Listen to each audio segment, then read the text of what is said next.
Bonjour à tous, bienvenue dans Gecko du lundi 7 janvier 2019 et la fin de semaine dernière a été largement donc euphorique sur les marchés financiers puisque vous regardez les marchés américains ont pris plus de 3%, l'Europe n'étant pas en reste puisque les indices ont pris plus de 2,8% pour l'ensemble de la cote et ce matin le Nikkei rattrape aussi son retard avec 2,8% donc de hausse dans un contexte où c'est le graphique de droite relayé par le Financial Times ce matin, et bien quand les analystes sont trop haussiers sur les marchés, ça baisse et vice versa. On a eu donc un début de semaine où c'était le cataclysme et puis finalement ça s'est repris donc c'est ce dernier vendredi. Alors essentiellement dû au fait qu'on a eu comme chaque premier vendredi du mois donc les chiffres sur le chômage américain, et bien les créations d'emplois ont été très significative aux États-Unis, 312 000 créations d'emplois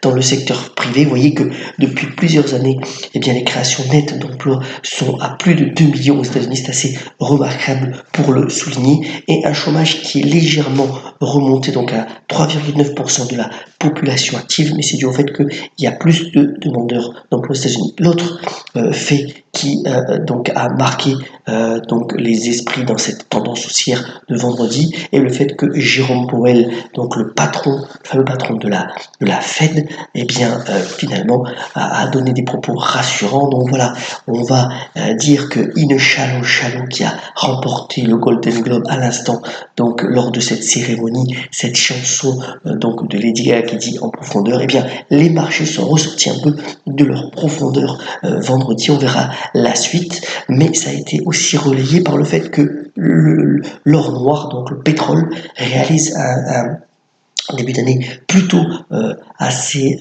remarquable puisqu'il est en hausse de 9%, notamment sur le brut léger américain. Vous voyez qu'il est encore en hausse de 1,46% ce matin à l'ouverture.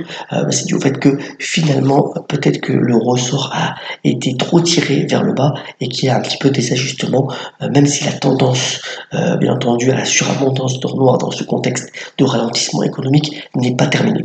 Le dernier élément aussi qui a suscité bien entendu l'enthousiasme des investisseurs, c'est la reprise des discussions cette semaine donc entre les États-Unis et la Chine avant une possible rencontre donc à Davos à la fin du mois entre Donald Trump et le vice-premier ministre chinois pour voir un peu l'avancée. Alors à côté de ça, bien entendu, il y a des éléments assez importants. C'est le fait que Theresa May va lutter pour son Brexit tout au long de la semaine. Le vote aura lieu en début de semaine prochaine. Et puis bien évidemment en France, eh bien le mouvement des Gilets jaunes qui continue, encore 50 000 personnes dans la rue, malgré la mise en place donc de ce débat national voulu par Emmanuel Macron et Édouard Philippe. Et puis le dernier sondage qui est sorti, 77% des Français seraient donc favorables à un retour de l'ISF. On verra bien ce que ça donne.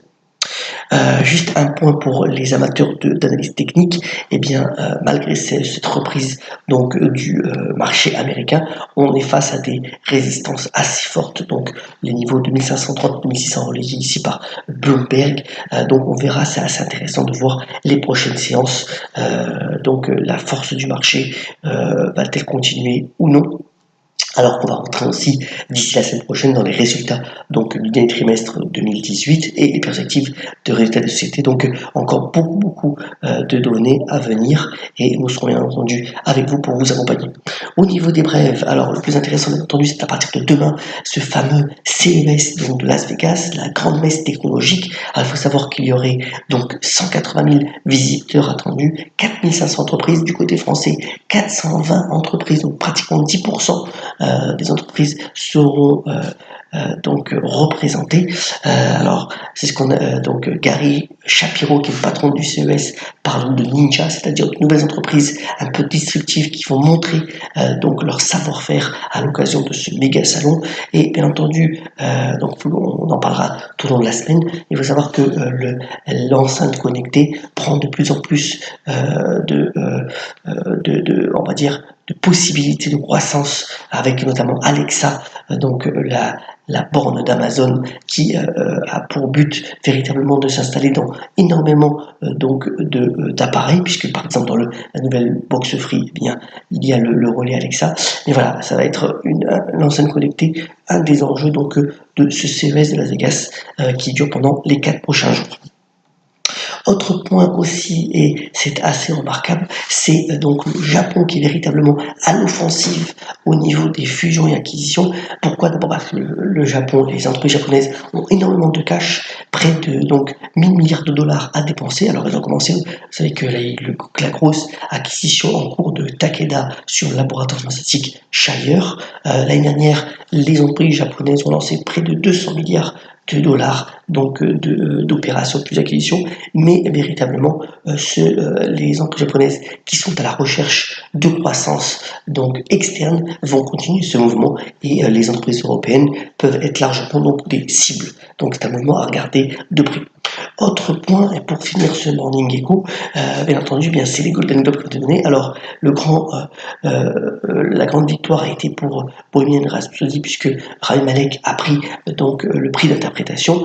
Aussi Green Book, ça a été donc la meilleure comédie, alors que du point de vue donc des prix pour les meilleures interprétations, eh bien c'est Glenn Close qui a pris du côté féminin et donc Christian Bale qui a pris donc le Golden Globe du côté masculin. Voilà donc pour l'essentiel de l'actualité. Bien entendu, on reste à votre disposition pour continuer donc ces informations économiques et financières.